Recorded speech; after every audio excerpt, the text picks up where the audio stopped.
Hi, I'm David Lee of the Midnight Charrette podcast, and you are listening to U.S. Modernist Radio. Mama don't allow no architecture around here. Mama don't allow no architecture around here. Oh, I don't care what Mama don't allow, gonna draw mine modern anyhow. Mama don't allow no architecture around here. Welcome to U.S. Modernist Radio, where we talk and laugh with people who enjoy, own, create, dream about, preserve, love, and hate modernist architecture, the most exciting and controversial buildings in the world. Today, we welcome returning champion Justin Shubow, president of the National Civic Art Society. Didn't you mean guest, Tom? I butter him up a little bit. Okay, all right. Anyway, Justin is president of the National Civic Art Society, a nonprofit dedicated to promoting the classical tradition in public art and architecture. President Trump appointed him last year to the U.S. Commission of Fine Arts, which is a really big deal as that federal agency oversees the design and construction of government buildings, monuments, and memorials in Washington, D.C. And now your host, who has actually served 3 U.S. presidents, Ford, Carter, and Obama. We're talking about George Smart. Thanks, Tom. Hi, folks. Not many people know I have had the honor and privilege of serving 3 U.S. presidents. Gerald Ford, as I recall, liked his coffee black. Jimmy Carter had his coffee with cream, and Barack Obama just took a water. 3 presidential encounters, 3 presidential beverages. And I, indeed, was a server. I'm really impressed. Thank you. Thank you very much. U.S. Modernist Radio is underwritten by modernist realtor Angela Roll. In her ongoing fictional life, resourceful Angela Roll was out of money on the streets of Paris with only 5 trusted friends to help her. Jada, a computer expert. Almay, an expert at makeup and disguises. Jessica, an acrobat and former Mossad agent. Baby G, a former adult entertainer turned rapper. And her Aunt Maud, who made lunch. Angela masterminded a midnight heist from a 747 at Charles de Gaulle Airport, stealing a rare limited edition Banksy in her bright yellow Mini Cooper S. John Cooper Works edition, of course. Days later, driving through the streets of Monte Carlo, she was chased by Detective Eric Von Roll and his Italian brother, Ciabatta, who nearly lured Angela with original Craig Elwood paintings. The day before the Monaco Grand Prix, she escaped to America to become a real estate agent specializing in modernist houses. Angela advises buyers and sellers on everything from appropriate renovation to turning off that annoying shredding feature on your Banksy. Reach her at angelaroll.com, that's ROEHL, or 919-995-0550.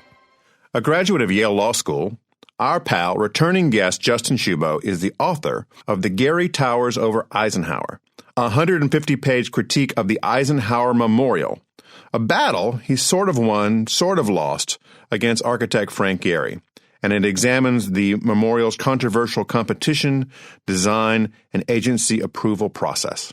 With a background in philosophy and law, he is taught at Michigan and Yale and speaks on architecture at places like the U.S. State Department, Baylor University, Colorado College, Hamilton College, and the University of Virginia. He has written for publications like Forbes, and his work has received coverage in the Wall Street Journal, Architectural Digest, and the Weekly Standard. He is the former editor at Forward Newspaper and Commentary magazine and has published criticism widely in various publications, in everything from political philosophy to terrorism to menswear to romantic comedies. Justin is the go-to source for criticism on memorials in the media. Welcome, Justin. Well, thank you very much. You're lucky to have me. I am. Yes. We know that because what a humble opening. You are a presidential appointee. That is correct. So how was it to be appointed to the U.S. Commission of Fine Arts? Tell us about what they do. So, sure. The Fine Arts Commission is the aesthetic guardian of Washington, D.C. There are 7 commissioners, all of them presidential appointees who serve 4-year terms. It's an independent agency. So, in other words, I can't be fired regardless what I say. But it's a big deal, in my view, since Washington, D.C. is the nation's capital. It has some of the most important architecture in the entire country, if not the world. I mean, indeed, the plan of D.C. was actually the inspiration for the plan of Paris, and not the other way around. And given the role that the city and the National Mall and the Monumental Core play in our national identity and historic memory, it's very important that we get these buildings and monuments right. Yeah, I'm looking at a picture of you getting sworn in to the commission, and I think behind you on the wall is a map of Washington. That's right. It's actually a map of the Macmillan Plan. So there are two plans that created Washington, D.C. as we know it. The first was the L'Enfant Plan, which was, the one we learned in school, put into place at the time of George Washington. And then later, in 1901, 1902, there was a so-called Macmillan Plan that created the National Mall and the Monumental Core as we know it. I mean, people think that the National Mall has been there essentially forever, but actually that is a creation of the 1920s. What was there before? Before there was where the mall is, it was overgrown with forest and swamp. There was even a train station. It was just really an unsightly mess. Then finally, Congress got together and decided that something had to be done, and they cleared the forest, they cleared the swamp, and they built the mall as we know it. You referred to it as the so-called Macmillan Plan. Was that wrong? Is it really something else? No, because in the law, it's called the Senate Park Commission, but everyone just calls it the Macmillan Plan because it was Senator Macmillan who led it. So it's like a nickname. Exactly. So what kind of decisions come before your commission? So for the most important projects, there are two rounds of review. The first is what's called concept approval. So for instance, there is the Peace Corps Commemorative, which is now in the works, and they just presented to us their general concept. And we either approve or disapprove or send it back for changes. And then assuming that a work has received concept approval, then later it must come back for final approval. And then they're, ready to begin construction.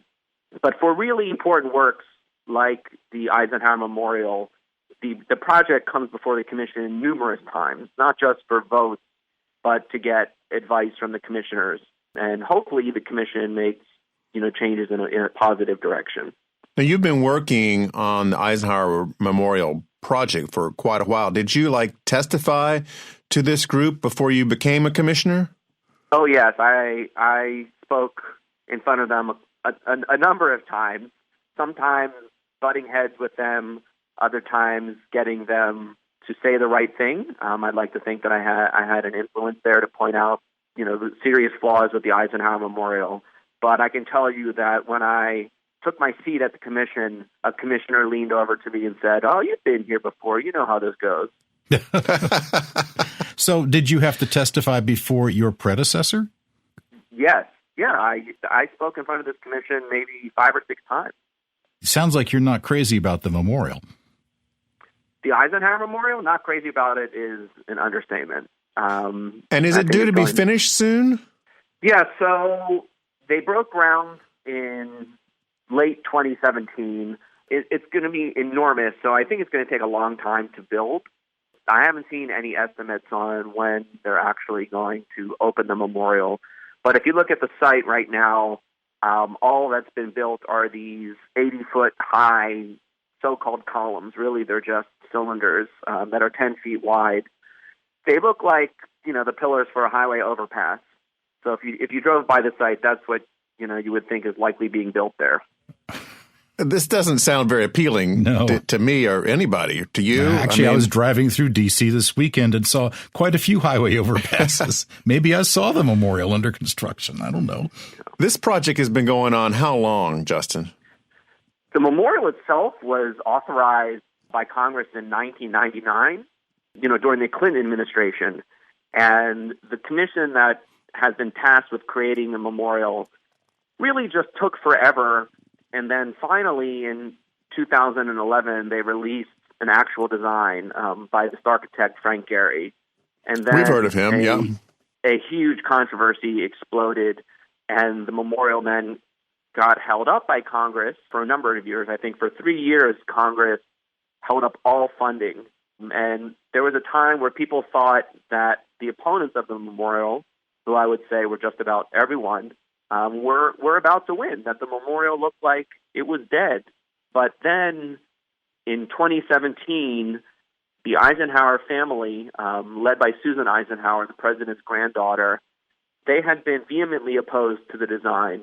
You have to understand that Susan testified in Congress saying that the design was Soviet in appearance. She compared aspects of it to concentration camp barbed wire.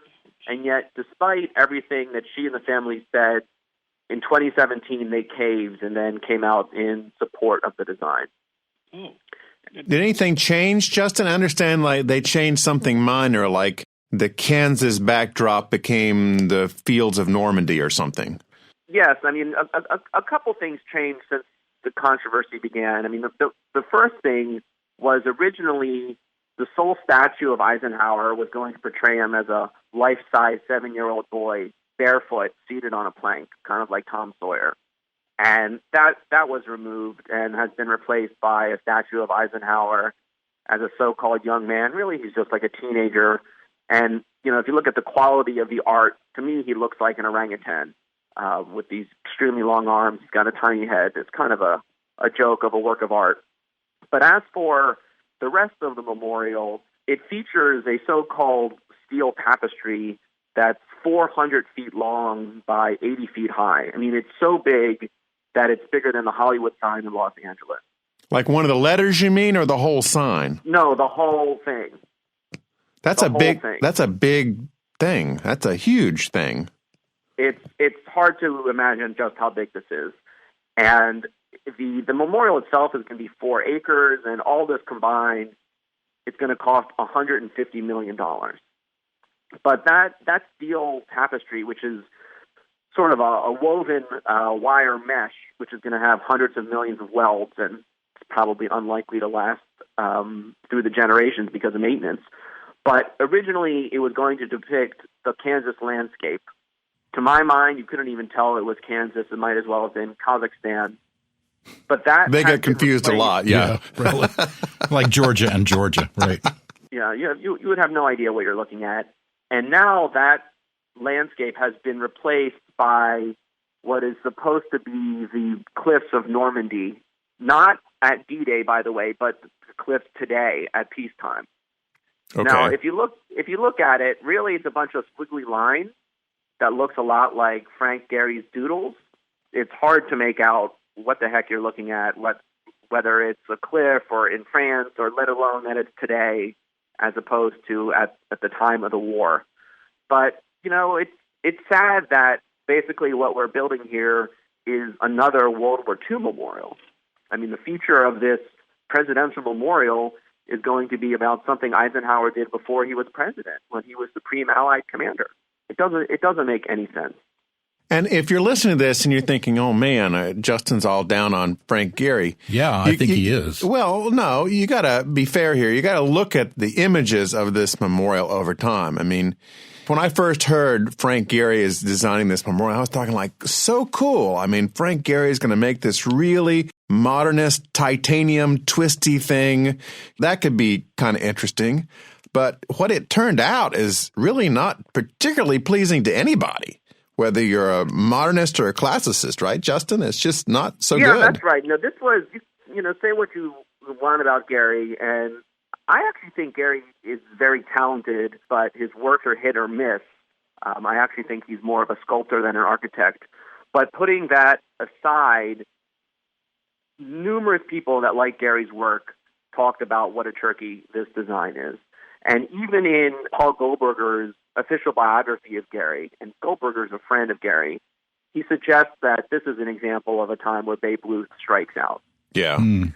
So was it just sort of rugged persistence that had Gehry go in this direction, or was he actually guided by a commission or a family to make this $150 million tapestry route? Well, once the controversy began, Gehry actually almost entirely disappeared from the scene. He no longer spoke at public events about the memorial. He didn't speak at the Fine Arts Commission when he had before. He let his partners take over the project. And ultimately, it was a war of attrition. Senator Pat Roberts, the senator from Kansas, where Eisenhower is from, became chairman of the Eisenhower Memorial Commission, which is building the memorial. And he just put enormous pressure on the Eisenhower family. What I've heard is he basically told them that if you don't build this design, you're never going to get a memorial to your grandfather. And that ultimately worked. Would you characterize the senator as being an advocate for the memorial the way it looks now? Or I don't think Senator Roberts cares at all about what it looks like. I think he was very embarrassed that he'd been on this Eisenhower Memorial Commission since 2001. Oh. And they still hadn't gone anywhere. Also Bob Dole got involved at the end, former senator from Kansas. And Dole's argument was, well, we have to build it for the veterans. But he himself, I don't think, really cared about the design at all. And I think, from our perspective, it was more important to get the memorial right than to do a rushed job on it. So, this was a design that was so hated. At one point, an article in the New Yorker magazine said that it's in an example of rare bipartisanship in Washington, everybody hates it. Well, I was going to compare it to Brexit, but now it's not sounding at all like that. Oh, no. This is nothing like prior memorial controversies, like, say, over the Vietnam Veterans Memorial, where there were, two sides. This was, the 99% versus the 1%. Okay. Not even Gary's friends like this, probably not even his mother. So who can we blame? The Russians?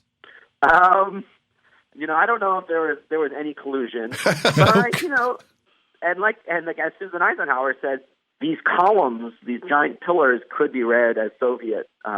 This kind of ugly brutalism. Yeah. That became popular in the Soviet Union. I wouldn't blame the Russians. I would blame, of all the people, it would be Senator Pat Roberts. Is he still around? Yes. He's still a senator? Yeah, and he spoke at the groundbreaking. They had this huge ceremony. I understand it's going to be finished this year sometime. I mean, they're getting closer. That could well be true. I don't know. I do know that it's not an accident that their private fundraising has been disastrous. Originally, they were supposed to raise, a huge amount of money for this memorial, but instead, taxpayers are paying for over 80% of it. And is this, you know something about this, Justin. So is $150 million a good deal for a memorial? Is it like overpriced? But how do you price a memorial these days? Well, I don't have the numbers in front of me, but we actually did an analysis of how much prior memorials cost, looking at contemporary dollars. And, the World War II memorial was admittedly very expensive, but that was completely privately funded. But this one, I think, is more money than the Lincoln Memorial cost at the time, to give you a sense of how expensive it is. Okay. And how much did the Lincoln Memorial or some of those famous ones cost? Do you happen to know? If you can give me a second, I can try to pull it up on my computer. Okay. But, these are big buildings. They're not going to be cheap. But $150 million, we're talking a lot of money. This memorial is so big that you could fit 2 Lincoln Memorials inside of its footprint. And what's the likelihood that there's going to be cost overruns and it's actually going to be a lot more than $150 million? And you mentioned maintenance, and it just sounds like a telethon where the numbers keep going up and up. That wouldn't surprise me. In terms of maintenance, this tapestry is made of untested technology. It's going to have all these little steel welds in it, and bird droppings are going to get in there, and trash and paper and acidic rain. I'm not confident that it's going to hold up well over the years. The president's helicopter is going to blow it to pieces. Anything can happen here. Sure, or people could try to climb it. Selfies. Selfies. Oh, selfie deaths are really up these days. Mm. Is the complex, the sketches I saw of it, it was all outdoor stuff. The columns, the tapestry, the statues. Is there an actual building there, too, that you go inside and use the restrooms or get a snack or watch a film? There is going to be a little building with, restrooms and maybe a bookshop. But they tried to, hide it in a corner. Why would they hide it? Well, because, so a building like that should not be part, of a memorial. It's just, services. Do they ever put the gift shops underground like they do in Europe? That's a good question. I mean, there's been a lot of talk about putting a whole underground museum at the Vietnam Veterans Memorial. Nothing comes to mind of anything like that in D.C. I think they did that at the White House and the Capitol. Oh, well, yes. When the Capitol Visitor Center is underground. Yeah. And in fact, to me, when you visit the Capitol, it's very sad that you can't use the Capitol steps to get into the building. You have to go underground through the Capitol Visitor Center to get into the Capitol. Oh, that's terrible. Well, I guess that's for security, too. I mean, they have all their scanners and wanders downstairs. Right. Yeah. So what do you think the memorial should have looked like? I would have been happy with a modest-sized statue in a park. There was a proposal I saw that showed Eisenhower, as a general wearing a cape blowing in the wind that looked pretty interesting. We, the National Civic Art Society, hosted a counter competition in 2011 to, not to pick an actual counter design, but to show what alternatives could look like.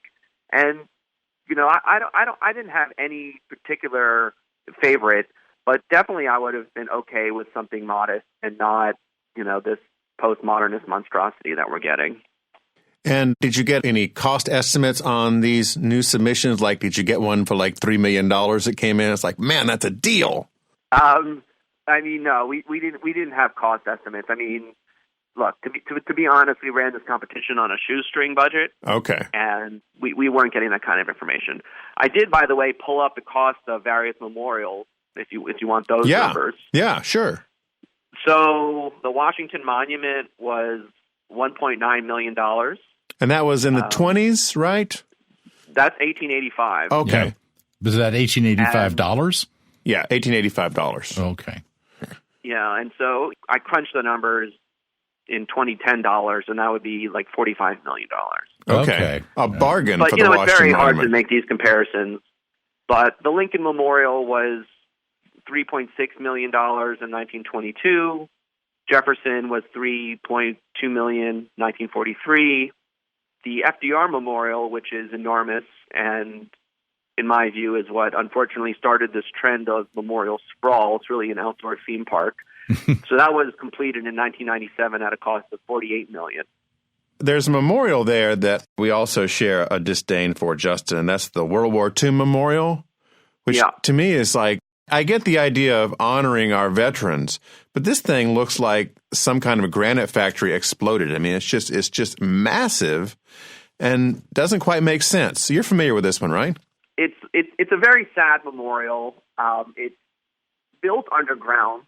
It's what architects would call a depression because it was built on such a central site on the mall that nobody wanted to be able to see it unless you're actually right there. And you're right. You talk about the granite. It's the wrong color. It's gray. When Washington is really, the great monuments and memorials, at least for positive things, are limestone and marble, not this gray color. It's also, it has these very strange eagles in it, in these little baldacchino archways. The whole thing, if you ask me, you would never know that America won the war. It might as well be a Wehrmacht memorial. There's nothing triumphant about it. And, it was designed by an Austrian architect. And there are plenty of people out there who think that the design is, vaguely fascist in its architecture. What a cruel practical joke on America. Yeah. No, I'm not saying that the architect intentionally did that. He himself was not trained as a classicist, so he's sort of trying to work in the classical style, but doesn't know what he's doing. Now, there's no doubt that when veterans go there, they have an emotional response, but that's because they have a personal connection to it. It's like if you visit a cemetery and you see the tombstone of a family member, that's going to have an effect on you regardless of the design of no matter stone. what it looks like, yeah. Right. But when it comes to other people or future generations, I think they're going to be incredibly puzzled by this memorial and not be inspired by it. It's not going to have the effect of a Lincoln or the Jefferson Memorial. Now, the Vietnam Veterans Memorial, which is decidedly modernist, has that kind of grown on you over the years? Well, I've never said that I've opposed the design. I would absolutely admit that the monument or the memorial has been incredibly successful. It's what I would call a therapeutic memorial. Yeah. Meant to provide healing for veterans, and people have connections to veterans. And in that task, it has succeeded admirably. The question is the memorial going to work in 50 or 100 years? Since it's so abstract, I think when you visit it, unless you know what you're looking at, all you're going to do is get a sense that something bad happened in a vague way. And so therefore, it's not going to have the impact of other memorials that are much more explicit in their meaning. That's part of a problem of when you have these abstract memorials, they can be more question marks than statements. What, do you put a statue of William Westmoreland up there? Well, they actually did add 3 statues of soldiers at the memorial. Oh, that's right, they did. Over to the side, yeah. By Frederick Hart. And honestly, I don't think that those are well done, but I can understand the intent. I always like to make sure to call it the Vietnam Veterans Memorial, not the Vietnam Memorial, since it's about the veterans.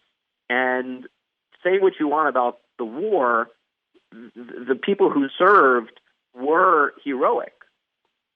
But this is an unbelievably bleak design. And I think the statues that were added to it were supposed to represent the actual human beings who were in the war, as opposed to make a statement about the war itself. Well, let's talk a little bit more about the organization that you work for, the National Civic Art Society. I think this is a quote from you, basically captures what you're all about, is that the plan of our nation's capital and the architecture of its core buildings and monuments must carry on the classical vision the founders intended as a physical manifestation of America's form of government and political ideals. Is that close? Yeah, maybe I really did say that. It's pretty good, Justin. Well, thank you. Well, so yeah, we like to look back to the beginning of our country. George Washington and Thomas Jefferson consciously made a decision to make Washington, D.C. classical in appearance. They could have done all sorts of different things, but they wanted to hearken back to Republican Rome and to democratic Athens. And that's why they chose the architecture for the Capitol and the White House to be in that tradition. And over the years, that has become the national style for government building. I mean, many state capitals around America are based on our Capitol building. And likewise, when you think of what are the iconic symbols of America, it's many of the monuments and memorials in Washington, D.C. We take this for granted, but when you look at the Lincoln Memorial, that building was actually designed in the 1930s. It's based on the Roman Pantheon. At that time, it was very much the so-called modern era in architecture. And the U.S. architectural establishment came out against the design. Really? The head of Harvard's Graduate School of Design called the proposal an egg on a pantry shelf in a geometric Sahara. Was that Gropius? No, Joseph Hudnut. Oh, Joseph Hudnut. I know who he is, actually. Hudnut is funnier than Gropius. Yeah. In the funny names Hudnut competition. also called the design of the National Gallery of Art a pink marble whorehouse. Wow. Because that's also a modern building. I think that was built even in the 1940s. Now, in our view, these are masterpieces. Yes, they are representative of an earlier period of architecture, but that tradition has lasted throughout the ages, and it's still alive and going. I mean, the character of Washington, D.C. is classical in the same way that if you go to Paris or Venice, those cities have their own particular characters. Right. And we want to protect that. I mean, the building of the Hirshhorn Museum, which looks like, a gun turret, a brutalist gun turret, was an enormous mistake. I was wondering if this has any variation, Justin, by categories. Like, for instance, there's government memorials and there's government office buildings. and then there's government sort of museums and galleries like the Hirshhorn. Mm-hmm. I mean, it would seem like modernism would be at least a little more appropriate for a Hirshhorn than, say, a Reagan office building. Well, you're right. The Hirshhorn is filled with not just modern art, but conceptual, the most avant-garde. And so maybe you're saying the building should look like the art that's on the inside. I mean, some of the art is things like plexiglass boxes that, it's the kind of art that many Americans just walk by, like the way you see an all-white canvas. Yes, genius work. I could have painted that myself. Or my sixth grader could have done that. So the Hirshhorn is a physical manifestation of that. The question is, well, if we need to build a modern art museum that looks like that, well, why does it have to be on the Mall? There are other places in D.C., and, you talk about the design of museums. Actually, the National Gallery, there was a proposal before it was built by Eliel Saarinen, Eero Saarinen's father. Yeah. And I don't know if you've ever seen this, but it basically looked like an office building, a mid-century office building. Glass and steel, all rectangular boxes. And it could have gotten built. Instead, we have this magnificent classical design by John Russell Pope. The location is important, too, not just the style. Like, for instance, if you go out to Washington Dulles, we have this stunning Saarinen Airport that welcomes people all the time. Is your jurisdiction just inside the district, or does it encompass the greater Washington metro area, or where? It's just inside the district, though I think it includes Arlington National Cemetery, which is in Virginia. Right. The commission does a couple of other things besides reviewing Washington. So we actually reviewed the design of all coins and medals. Oh. And I think also we actually have some say in to oversee military cemeteries. But yeah, really it's within the confines of Washington, D.C. I understand recently your eagle eye found an error in some coins. Tell us that story.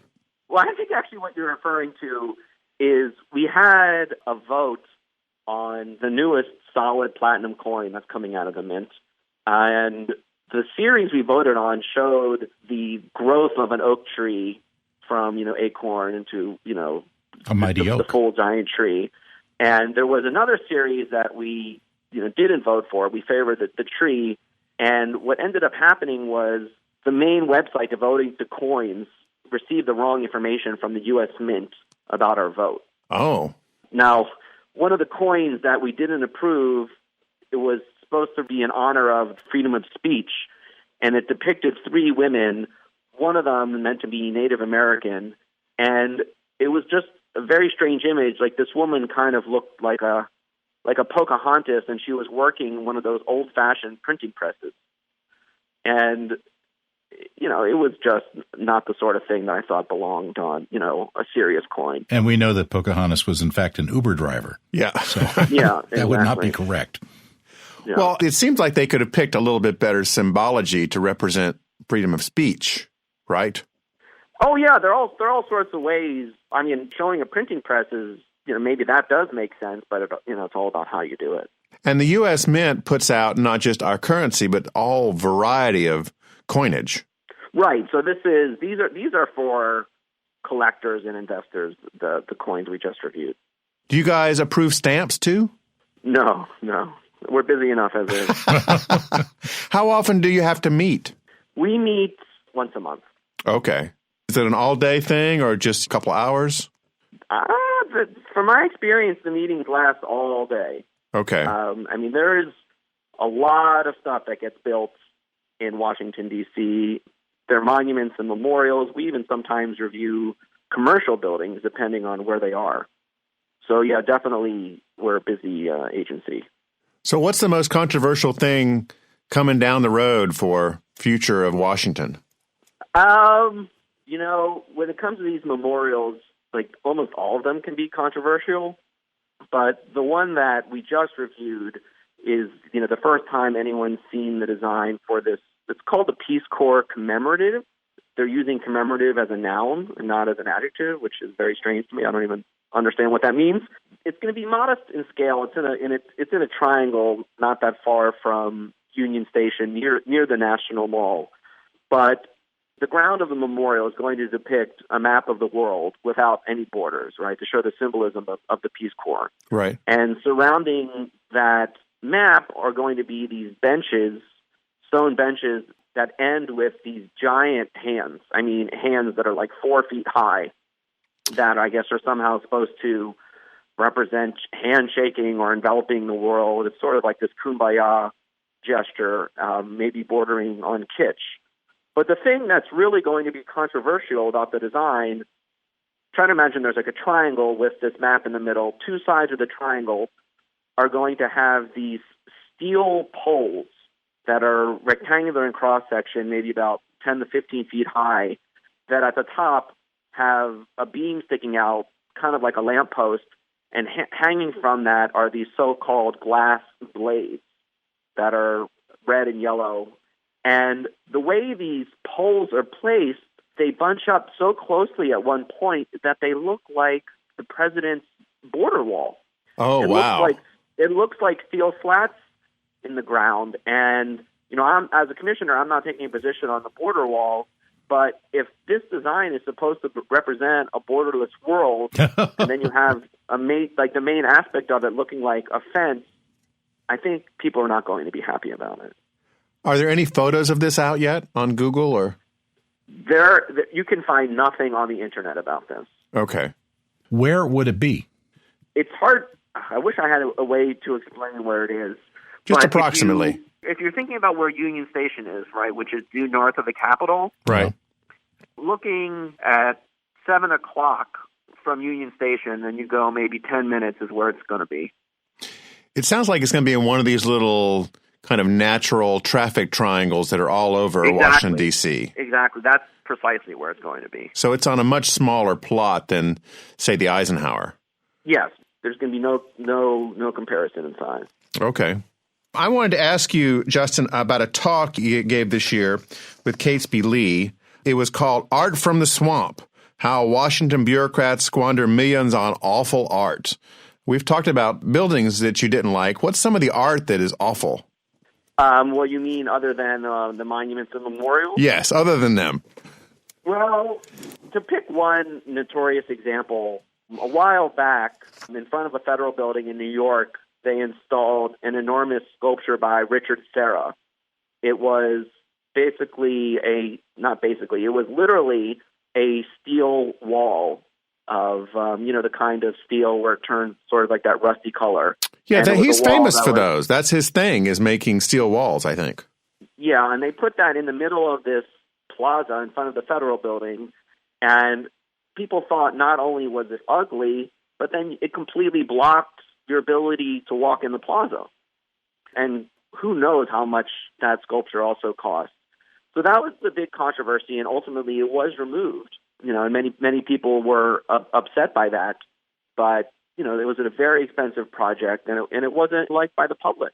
Were people upset that they put it in or that they moved it out? Different people were upset at each of those. Okay. I would say ordinary people, the people that used the building and worked around there, didn't like it. But then the art establishment, who loves Richard Serra, were deeply offended that it was removed. And I guess you bought it for your house, right? Yeah, that's right. Well, my house is shaped like a bunker more generally, so I thought it'd be good to have a steel wall in front of it. Exactly. Yeah, it sounds like a security feature more than anything else. Yeah. I mean, that gets into the symbolism. Like, what do you think of when you see a giant steel wall that looks rusty? Is that a friendly image or is that an unfriendly image? East Berlin. Yeah, exactly. And I guess this extends not just to outdoor pieces like that, but also indoor stuff. I mean, there's always been some controversy, depending on what decade you're in, with the National Endowment of the Arts and other government funding for the arts. Well, yeah, that's a whole other kettle of fish about what the NEA is funding. Okay. And honestly, I don't weigh in on those kinds of decisions. Okay. So it's just things that are associated with these government buildings and their artwork.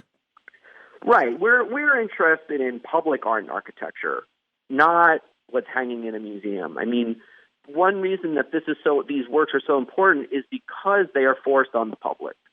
It's not like a painting in a museum or a book. If you don't want to see the painting, don't go to the museum. If you don't want to read the book, don't read it. But architecture is public. Everyone has to live and work with it. And so therefore, it has this political resonance that other works of design do not have. You know, we think that what the public wants matters. And polls of the public, and I know you guys might not want to hear this, and I'm not talking about residential architecture, but in general, when you show the public contemporary modernist architecture versus something that's more traditional or vernacular, they prefer the traditional design. Oh, yeah, I get that. I totally get that. And I understand that architecture might be something beyond what the public wants, but the public, they are the audience and the users of these buildings. So you may know HUD headquarters, Housing and Urban Development headquarters in D.C., this massive brutalist building designed by Walter Gropius, right, who you earlier mentioned. Yes. Well, HUD Secretary Jack Kemp called that building 7 floors of basement. And then later, Sean Donovan, who's a Democrat, in contrast to Kemp, said, I agree with Jack Kemp that this building is like 7 floors of basement. Okay? So we have Republicans and Democrats not liking this building. Coming together. At the same time, the General Services Administration, the federal agency that builds these buildings and runs them, the GSA wants to put this building on the National Register of Historic Places. I met with someone who used to be very high up at GSA and talked about the issue that the people, you know, that work in the building hate it, the people that work around it don't like it, and yet GSA wants to preserve it for all history. And this official said it should be preserved, but I wouldn't want to work there. There are a number of modernist buildings that just didn't make it. I mean, I'll be the first one to call it out. But this becomes a question of morality. You know, are you making people's lives better or worse with the building? I don't think the world should be a museum of architecture. Right. These buildings are living, breathing things. But isn't one of the defenses of modernist architecture that's the experience that you get once you enter the building? It's not necessarily what it looks like from the outside, but once you get in and the open spaces and the generous use of windows. The HUD building didn't have that kind of vast vista. I don't know about no 7 stories of basement. I was trying to be a little more general. The HUD building is not something to aspire to, really. Well, but if it's on the National Register of Historic Places, I'm going to have to go check it out. Well, it's because it's a Gropius. That's its lineage. Oh. Yeah. Right. Yeah, because, you know, the preservation movement in America is also dominated by modernist ideology. Yes, we have come and conquered you, yes. I mean, no, the idea is that a building should be preserved so long as it's representative of its time, right? Right. And then there's the other principle that additions to historic buildings must contrast with the original design as opposed to blend in with it. You know, as an avowed modernist, I can't get that principle at all. I really can't, because I've seen some really wonderful 20s buildings, even older, that have had modern additions put on them, and well over half of them don't work at all. Yeah. Well, that's actually required by law. I mean, this is in the Secretary of the Interior standards that control historic preservation require that the additions contrast. And this is the general view of UNESCO and all these world organizations. When this goes against the history of architecture, throughout history, older buildings have been added to over the years, and the newer buildings, the newer additions blend in. I mean, there are cathedrals that have been built over hundreds of years, but you wouldn't know it when you look at it. But now suddenly, if you have an old building, you have to put a glass and steel addition on it. Maybe the blending takes some time to settle in the public's eye. No, but like now the view is it can't even be close to blending. Like you don't want people to wonder what's new and what's old. That's why you get a glass box connected to a Roman-style masonry building. And this is a rule within the Department of Interior? Yes. I mean, I don't remember the exact words, but it basically says that new additions must contrast, and it might even say that they should be in contemporary style. But then that gets into a debate about, well, what is contemporary architecture? Right. Because there are new classical buildings being built all the time. And of All the course, time. a lot of residential architecture in America is still traditional in design. Yes. So that is contemporary architecture. There's a difference between capital M modernist and lowercase m modern. Yes. And when people talk about, well, the addition has to contrast, I once saw a very funny cartoon that drew an addition to a Le Corbusier modernist building that was classical in design. So in other words, the new part is classical while the old part is modernist. But the modernists, of course, would say, oh, no, you can't do that. That kind of contrasting is not allowed. Well, I have to agree with you there. Since we talked to you a couple of years ago, you've gotten married. I have. And your wife is really accomplished, I must say. Please tell me she's a huge modernism fan. Well, I've been grinding her down since I've known her. I think it's important that a wife accept all the architectural views of the husband. I see. Did you was work that in your vows? Yeah, right. That's right. And there are many things that people fight about in a marriage. Spending money and so on, how you raise the children. But for me, it's all about the interior decorating. Well, you and your wife are welcome on our tours anytime, Justin. Yeah, and I have to admit, I'm not so anti-modernist when it comes to decor and furniture and so on. That's a totally different thing besides architecture. Yeah. Though, of course, they can relate to each other. But I think when I met my wife, she hadn't thought too much about architecture. But I've given her some tours of Washington, D.C., and maybe she's coming around to my perspective. She also is from San Francisco, and I think that helps a lot, too, since San Francisco, other than the Salesforce Tower and the Transamerica Pyramid, is a very much traditional city. Very much so, yes. And all the better for it. So we're going to close with some words that you wrote, I think, in 2007. When romantic relationships are impermanent, lifelong friendships become one of our few consolations. Admittedly, such an interpretation is an awfully heavy take on entertainment. But if one looks past the full frontal vulgarity, even the most immature comedies might be capturing a contemporary truth. That outside the family, anyone looking for undying words of devotion might just have to settle for, I love you, man. So, Justin, we love you, man. Come back on anytime. Well, thank you. I'd be glad to join it whenever you want. Thanks for listening. U.S. Modernist Radio is underwritten by Angela Roll, your special real estate agent for modernist houses. 919-995-0550. Are you ready to go down the rabbit hole? Visit usmodernist.org's massive archives to hear past shows, discover 7,000 mid-century modernist houses, and access 2.5 million pages of classic 20th century architecture magazines. U.S. Modernist Radio is produced by Soundtracks Recording Studios in Raleigh, North Carolina. Our theme song is performed by George Smart and Robinson Earl. Guest research is led by Cindy Stratton, not a real name, an enigma to some, feared by others. U.S. Modernist Radio is a production of Modernist Archive, a nonprofit educational archive for the documentation, preservation, and promotion of modernist residential design. I'm Tom Guild. George and I'll be back soon with another classically strong, strongly respectful, respectfully timeless edition of U.S. Modernist Radio.